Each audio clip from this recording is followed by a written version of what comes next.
This is the last video on camo grinds that you're ever gonna need to watch. Now that means if you're a veteran or a brand new player, no worries, I have everything covered from the beginning to the end of your camo grind. Now if you're interested in a specific section, then check the timestamps down below. I do have detailed explanations as to certain parts of the camo grind that can be a little bit unclear, and some tips and tricks that are attributed to helping you guys get those kills faster. And before we get into anything, I want to point out something to you guys. There's a lot of clickbaity type videos that are out right now claiming that you can get Nebula in one game. That is strictly untrue. There is no way that you can actually get Nebula camo just in one game, one sitting, at least of my knowledge currently. And I just want to let you guys know this is a long process, so be prepared to split up your guys' sessions into various different segments. And with that being said, if you guys have not already, make sure you save this video so you can go back to it when you guys are at certain parts of your grind. Now the first thing I want to cover is this spreadsheet that Donuts has made. Now he's a YouTuber that has a lot of different guides on his channel, so I highly suggest you guys go show him some love and support. But anyways, this spreadsheet has allowed me to stay organized and up to date to where my guns are at for my progression towards Nebula. And if you guys are looking for a link, then check the description down below. I do have it down there. If you guys are down there currently, then there is another link that will highlight the different types of guns that are available as wall buys so that you guys don't accidentally use those as your loadout to make your camo grind a little bit more efficient. But I will cover that a little bit later. Before we get into any matches and any of the camos themselves, I do want to cover a few attachments and a few augments and perks that are going to help you be more efficient during your camo grind. And if you feel like you don't need any tips or you know everything about your loadout, then go ahead and skip past this section and I'll see you guys over there. Now, if you didn't know, there's actually a way to make your loadout and make it accessible on the wall buy or in a box inside of your game. And I'm going to show you how here. So right here, I have my base gun. And after adding some attachments onto it, if we click back onto it and you look down at the bottom middle of your screen, you're going to see a thing to allow you to add a zombie build. Now, once you click on this, it's going to show you a little Z icon at the bottom right of that little corner. And this is going to let you know that this loadout is accessible through your box or your wall buys within your game. Now, just for an example, let's look at the weapon build I have for the XM4. We do have the Z icon at the bottom right. And if we head over into game and we head over to the wall buy, as you can see, once I pick it up, we do have the weapon build that we created in our class before hopping into the match. And now that you guys know how to make your class so that it's accessible in game, I want to talk to you guys about a few attachments that you should be adding onto your guns. Starting off with basically the best attachment in the game, it is going to be the suppressor. This is going to allow you to drop more salvage when you kill zombies, and it's overall just very helpful for progressing your gun during your camo grind. And if you head over to the barrel section of your loadout, the CHF barrel is the barrel that's going to allow me to have a headshot multiplier on my gun. And so we're definitely going to want to attach that because there's zombies that are armored and we want to make sure we're maximizing the headshot output damage that we have. And I'm pretty sure there are other barrels that allow you to get this same effect as well. So make sure you're just checking the description of each of your attachments before adding them onto your gun. Next, I want to hop over to the field upgrades. I want to highlight the Tesla Storm and the Frenzy Guard field upgrades. These overall just help me feel more efficient while I'm in my camo grinds. So let's hop over to the augment section and I can show you guys why I feel like these two stand out above the rest. Starting off with Frenzy Guard, if you guys have this fully upgraded, you're going to have access to Frenzy Fire. Now, this is going to allow you to pull ammo from your stock. It's overall going to be very beneficial for rapid kills and just allow you to not have to worry about reloading while getting kills. On top of this, there are a few minor augments such as extension that I'm highlighting here. And on top of that, the repair boost is very beneficial for your camo grinds as well. And moving on to the second field upgrade, this is the Tesla Storm. Now, I personally like to use Shockwave and the lithium charge minor augment. This overall just helps me keep zombies at a comfortable distance, which is very helpful for the knifing kills that you're going to need later on, but I will be covering that in a later section. But for right now, I want to talk about the perk augments that you can be using to help keep yourself safe and help increase your overall efficiency during your camo grind. Now, I do want to point out that if you're a brand new player, you're only going to have access to stamina for right now. So what I highly suggest you do is you just level up, wait until you can get access to other perks that you can upgrade using your augments and research, and then come back to this video so that you can learn a little bit more as to which perks you should be upgrading first. Now, the first augment that you should prioritize to getting upgraded is going to be Deadshot Daiquiri. Now, I'm not too sure what level you get this unlocked, I can't remember, but Dead First is going to be extremely important. You're going to be doing extra damage onto the first bullet that you deal to a zombie with full health. And on top of this, the other minor augments are pretty useful, especially the ones that are going to help you with hip fire spread. That's going to be very useful later on for your hip fire kills. Next up, Vulture Raid is definitely a little bit of a surprise, but it is a very good support perk to have in your loadout. Now, the reason why I say this is because the second thing that you can upgrade is the major augment for the fetid upgrade. This is going to allow you to get your field upgrade a lot faster. And on top of this, the minor augments are very strong with the carry-on luggage and the picky eater, allowing you to either drop more of your tactical ammo that you need, or it is going to allow you to drop more salvage, overall helping you upgrade your gun even further. And lastly, let's talk about Juggernog. This is the most notorious perk. Now, the reactive armor, which is the last major augment that you can get, is going to stun zombies when it breaks your armor. And on top of this, the minor augment hardened plates is very good for mitigating damage to your armor and stopping from taking damage to your health instead. Now, everything else in terms of ammo mods is basically just up to your preference. Feel free to upgrade those as you want to.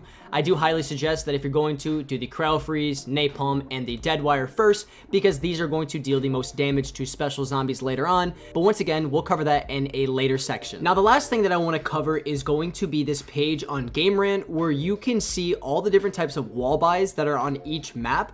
This is especially going to be helpful for when you're in Liberty Falls, because this is going to be the map that you're going to be on the most, and this is just basically going to highlight which guns you should be bringing in as your loadout versus which guns you should just leave to grab off of the wall. And now that we're finally done with all of the prerequisite information that I wanted you guys to know, let's finally get into what is the most effective method for getting your headshots during your camo grind. Now, using the bank rooftop on round 15 by taking the zip line to Pack-a-Punch and then ziplining straight back will allow you to get the fastest kills per hour, accumulating to around 2,500 kills per hour. But if you're getting sick and tired of that process and you're looking for something a little bit more chill, where you can watch YouTube or watch some anime or Netflix, then I suggest you head inside of the bank. But I'm going to show you a method on how to keep both of the bank doors closed. And the reason why we want to keep both of these bank doors closed is because we want to increase the spawns per hour of the zombies, and this overall just helps them spawn in faster. So the way to do this is you're going to need to head back up to the bank rooftop, open up this door, turn around, crouch, and you should be able to open up the ice cream shop doors from the outside. Now, all you have to do is just head in through the ice cream shop door, head on top of the counter, and you will have the fastest spawns inside of the bank countertop. And the reason why this spot is so comparable to the bank rooftop is because it actually gives just under 2,500 kills per hour, making both of these spots extremely comparable, especially if you're just getting sick and tired of the grind and you're looking for something to switch it up a bit. And after getting your headshots, you may notice that on the spreadsheet, there are going to be kills using Pack-a-Punch, Rare Rarity, kills without reloading, and armor zombie kills. Those types of kills, I don't have any specific methods or guides on how to increase your guys' kills, as I feel like those ones are pretty straightforward, and I believe that you guys can handle that just fine. But moving on to the ones that are a little bit unclear, this is going to be the ammo mods. Now, the ammo mods may make it seem like you have to kill zombies while the ammo mod is active. However, this is untrue. Just simply equip the actual ammo mod itself onto your gun and get kills like usual, and that is going to allow you to get your ammo mod kills. Now, in terms of tactical kills, I highly suggest to use shock charges. However, if you don't have shock charges, just use some stun grenades. You can get easy access to these by going to the ammo buy stations, and the area that I highly suggest you use is the bowling alley. And the reason why I say that is because after rounding up all of your zombies, you can very easily come over to these steps, which is going to slightly elevate you to around the head height of the zombies, and after stunning them, it is going to be very easy to clean up kills and kill them very fast. And this is also why I said Vulture Raid is a great support perk, because if you use Picky Eater, then you're going to give yourself a higher chance of dropping your current tactical equipment, allowing this process to go a lot faster and a lot more smooth. Now, for the vermin kills, I recommend you stay inside of Liberty Falls and go ahead and just shoot the zombies in the body. This should increase the rate of them turning into vermins. And once again, make sure you guys bring your reactive armor for the Juggernog augment if you have it. And on top of that, bring your field upgrades as well to help you along this process. Now, in terms of the parasite kills, this is going to be a little bit different. So go ahead and hop over to Citadel des Morts. Now, once you're in Citadel des Morts, go ahead and progress throughout the map so that you get access to the swords. Now, what you're going to want to do is you're going to want to look for a zombie that looks like this. He's going to drop you a stamp. Take the stamp to the knight that has the lion symbol on his chest plate, and you'll notice that once you pick up his sword, some parasites are going to spawn in. what you need to do is you just need to kill these 4 parasites that are going to actively spawn in every single round, and by doing so, you're going to increase the rate of kills of parasites that you can get on any other map. And the last thing that I want to talk about in terms of the kills for your special camos is going to be the point blank kills. Now, unfortunately, you do have to get basically right on top of the zombies in order to do this, and so once again, I highly suggest that you either use Tesla Storm or Frenzy Guard to help you guys get those kills in this process. And after you've gotten all of your special camos done for your weapon, you're going to be on rapid kills, which can be done at any location of your preference. I like to use the bowling alley. I feel like it has a really nice flat location with a convenient ammo box nearby. And the really nice thing is that on your interface, there's going to be a kill multiplier on your screen that you can use as an indicator to let you know if you got 10 kills in a row. And on top of that, just make sure that you understand that you're gonna have to do that 15 times total, which can make the process feel a little bit longer than usual. But don't worry, just make sure that you're still just getting 10 kills in a row, and you're gonna have to do this 15 times total. And now that you're done with your rapid kills, please do not try to move on to your Opal Camo. In order to have access to the Opal Camo challenge, you're actually going to need to complete rapid kills or the camos up to rapid kills for every single weapon in that class. So what I suggest you do is just hop out of the match if you're unsure, check to make sure that you have access to the Opal Camo challenge before you start it, because I have wasted some time trying to do this, and it is definitely very frustrating when you make that very simple mistake. Now, in terms of getting these special kills for the Opal Camo, what I suggest you do is on Liberty Falls, go back to round 11 and go back to the rooftop where you were initially getting your critical kills. Now, what you're gonna wanna do is you're gonna wanna have a gun that is dedicated for getting critical kills or whatever special camos that you're getting to clear out the zombies per round, and just have a gun that you're trying to complete Opal for that is solely dedicated for killing the Mangler that's going to spawn in every single round. And after you've killed your 30th Mangler, do not move on to the Afterlife Camo or the Nebula Camo. This is the exact same as the Opal Camo, where you have to have prerequisites done. The prerequisites for these camos is that you have Opal Camo unlocked for 33 guns, and then you can move on to Afterlife and Nebula camos. So after you've checked and you're actually on the Afterlife Camo itself, I recommend that you go back inside of the bank, keeping both doors closed to increase those spawn rates, stand on top of the countertop to increase that distance from you and the zombies, and avoid getting hit so that you can complete that camo. And now that you're done with the Afterlife camos, you're finally on Nebula, where you need to get 10 elite kills, and the way that I suggest doing this is restarting your game, progress through the Easter egg up until the part where you have to build the LTG device. Once you've built the LTG device, go ahead and spawn in the elite zombie like you would usually, but do not kill it in the fashion that you would to complete the Easter egg. What I mean by this is that according to the Easter egg, you're supposed to grab the elite zombie and kill it over the trap so that you can collect its soul in the canister.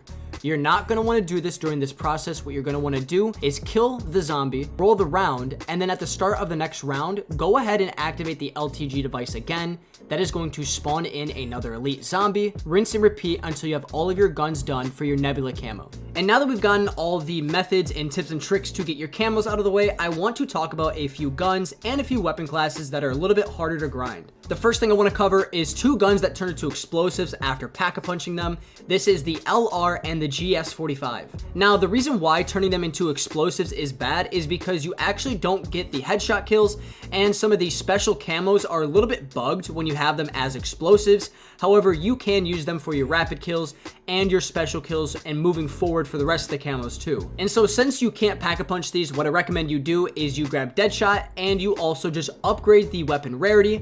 If you're not being able to one-shot, one-kill them on round 15, then just go back down to round 11 and work on them there. Now, in terms of the rest of the pistols and the rest of the snipers, they're relatively easy to get headshots. They are a little bit more of a grind. It's a little bit tedious getting your headshots, but you should be fine. You don't have anything to worry about, nothing special here. You can pack-a-punch them and use them as you please. Now, in terms of the shotgun classes, what I recommend you guys do is do not equip the attachment for the 12 gauge Dragon's Breath. What this does is it kind of acts like an explosive, or it also does the same bugginess as the explosive, and you're not going to be able to get your headshots and the rest of your special kills while you have this attachment equipped. Now, for your rocket launchers, the best method that I suggest is going to the bowling alley and using the valve step to help increase your kills. If you don't know how to do this, then no worries, head to Washington Avenue, grab this valve right here, and then make your way back to Liberty Lanes. Go ahead and shoot this covering right here. This should expose a place to place the valve in. Now, once you place the valve, you're gonna hear an audio cue followed by purple-eyed zombies that are gonna spawn in. Now, after you've killed all the purple-eyed zombies, go ahead and go back to the valve, activate it again so more purple-eyed zombies spawn in, and you can rinse and repeat this process up to 3 times. Once you've done this for your 3rd time, I recommend that you head out of Liberty Lanes, head up to the Pack-a-Punch up these stairs, sit here for a little bit, and then if the meter's not showing up on your screen, it will start to digress. All you have to do is wait until the screen turns white, and then you can head back into Liberty Lanes and repeat this process again. Now, the knives can be completed just by doing a very similar process. If you want to do the solo, that's fine. You can also grab some of your buddies. That's a little bit more fun. Just head back down to Liberty Lanes with the valve that I showed you and start that process again. Have your friends dedicated to each window, and this is a pretty smooth process. You should have a lot of fun while completing your knives this way. But if you're gonna do this solo, what I recommend you do is either bring Tesla Storm or the Frenzy Guard along with some tactical equipment.